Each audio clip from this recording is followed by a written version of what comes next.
होके कंट्रोल जाई मान राउर डोल और देखो ते ही प्यार होके जागे किसरिया करिया ले ले आई हा बलमुआ नजरिया न लागे सरिया करिया ले ले आई हा बलमुआ नजरिया न लागे।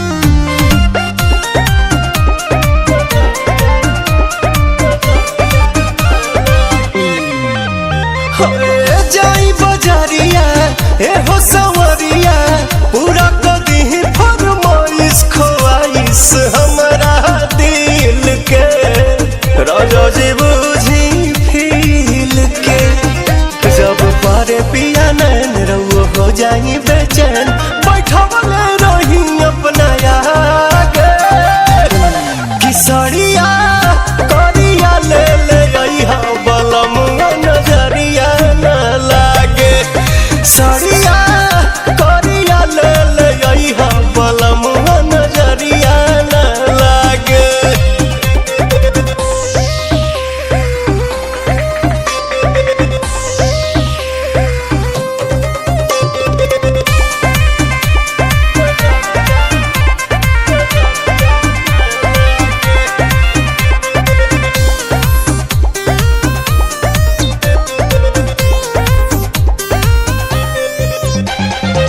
प्रिंस प्रियदर्शी बाई है जी लेके प्रियांशु के जालिब के पिंक ठेला लिया ले आई पिया न चिड़िया भुलाई प्यार करम हर दिन पवन हो जाए मलिन हम तो कोई दब निरोग रोग भागे किसरिया करिया ले ले रही हम बलमुआ नजरिया न लागे सरिया करिया ले ले आई हा बलमुआ नजरिया न लागे।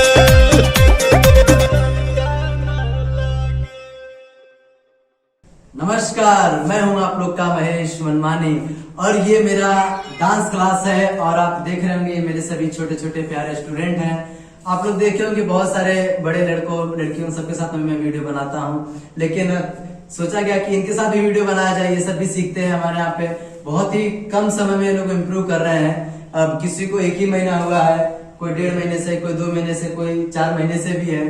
तो ये देखते हुए इम्प्रूव करते हुए लोग अच्छा करते हैं। स्टूडेंट बहुत सारे हैं, लेकिन ये कुछ अच्छे जो डांसर हैं इनको लेके वीडियो बनाया गया। एक छोटा सा झलक आप लोग के बीच में दिखाया गया डांस का। अगर आप लोग को अच्छा लगा हो, आप लोग को डांस सीखना हो, तो नीचे मेरा नंबर है 9145550890, लास्ट में 90 है। मेरे किसी भी वीडियो में लास्ट में 90 जो नंबर है वो मेरा है। आप लोग मुझे डायरेक्ट कॉल कर सकते हैं।